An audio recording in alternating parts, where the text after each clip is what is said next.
नमस्कार। हिंदी की काव्य रचना लेकर फिर मैं आपके साथ आई हूँ, आपके सामने उपस्थित हूँ। अगर काव्य रचना पसंद आए तो आप सब्सक्राइब करिएगा, लाइक भी कर सकते हैं और अपने दोस्तों को, अपने नियर डियर वन को आप पहुँचा भी सकते हैं। आज बाई फिर रोई चौके में, ये मेरे घर की मौसी की कहानी है। जो बाई है मेरी काम करने वाली, उनकी कहानी है। इसको मैंने बड़े सरल शब्द में कहानी के तौर पे, काव्य के तौर पे ढाला है और आपकी समक्ष लेकर आई हूँ। आज बाई फिर रोई चौके में, चौके में किचन में। आज बाई फिर रोई चौके में, फिर दिखाया कल रात का जख्म। वही बासी सी कहानी दोहराई, मारा पीटा मर्द ने, घर टूटा फूटा सब। फिर बासी सी कहानी दोहराई, मारा पीटा मर्द ने, घर टूटा फूटा सब। पर आज कुछ नया तड़का था कहानी में, पर आज कुछ नया तड़का था कहानी में। आज मिट्टी का चूल्हा बनाया भाभी मैंने। उसे जब मुझसे कुछ बात करनी होती है तो वो भाभी शब्द को बड़े प्रेशराइज करके, जोर करके बोलती है। भाभी, मुझे कुछ बात करनी है तो भाभी, ऐसे करके वो बात करती है। आज मिट्टी का चूल्हा बनाया भाभी मैंने। पूछा क्यों मिट्टी का चूल्हा, केरोसिन नहीं है क्या? मैंने पूछा क्यों मिट्टी का चूल्हा, केरोसिन नहीं है क्या? चिढ़ के बोली भाभी, केरोसिन के पैसे नहीं बचे। ये लॉकडाउन के पीरियड की बात है, शायद उनकी तकलीफ़ हम समझ नहीं सकते। चिढ़ के बोली भाभी, केरोसिन के पैसे नहीं बचे। घर में जो चावल थे पति ने फेंक दिया कल रात। घर में जो चावल थे पति ने फेंक दिया कल रात। आज ना मरने की बात कही उसने, ना घर छोड़ने तोड़ने की ज़िद। हमेशा वो जब मायूस हो जाती है ज़िंदगी से तो ज़िंदगी छोड़ने की बात करती है, घर छोड़ने की, भाग जाने की बात करती है। पर आज उसने वो बात नहीं कही मुझसे। आज ना मरने की बात कही उसने, ना घर छोड़ने तोड़ने की ज़िद। एक बूढ़ा लाचार भी बैठा है इस कहानी में। एक बूढ़ा लाचार भी बैठा है इस कहानी में। आंसू भीगे चेहरे से बोली भाभी, आंसू भीगे चेहरे से बोली भाभी। जब वह मुस्कुराई गाल उसके तो आंसू और फैले। जब वह मुस्कुराते हुए गाल उसके मुस्कुराए तो आंसू उसके और भी फैले।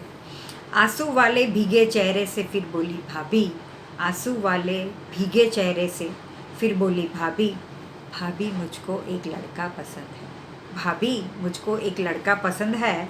रोज़ मुस्कुराता है मुझे देखकर पास आता है। रोज़ मुस्कुराता है मुझे देखकर पास आता है। हमने समझाया कुछ प्राणी प्रजाति के नाम लिए। हमने समझाया कुछ प्राणी प्रजाति के नाम गिनवाए, जो मेल खाते थे चिड़ियाघर के गिद्धों से। जो मेल खाते थे चिड़ियाघर के गिद्धों से। इसमें मैं कटाक्ष करने जा रही हूँ। आप समझ गए होंगे समाज के किस वर्ग के बारे में मैं किस तरह की सोच रख रही हूँ। फिर भी वह रुकी नहीं थकी नहीं उस लड़के की बात करके। फिर भी वह रुकी नहीं थकी नहीं उस लड़के की बात करके। खिलती सी गई वह भूल गई 2 मुट्ठी चावल लेकर घर जाना है। मिट्टी के चूल्हे में चावल पकाकर बाबा को खिलाना है। वह भूल गई 2 मुट्ठी चावल लेकर घर जाना है। मिट्टी के चूल्हे में चावल पकाकर बाबा को खिलाना है। रोज़ चोट खाने वाला चेहरा आज खुशी से रुखसत हुआ। रोज़ चोट खाकर आने वाला चेहरा आज खुशी से घर से रुखसत हुआ। चूल्हे पर आज वह उसूल नहीं पकाएगी। चूल्हे पर आज वह उसूल नहीं पकाएगी। महंगाई की भट्टी पर प्रेम का दाना उबला है। महंगाई की भट्टी पर प्रेम का दाना उबला है। फ़लसफ़े की शाख का ढांचा अभी अभी तो टूटा है। फ़लसफ़े की शाख का ढांचा अभी अभी तो टूटा है।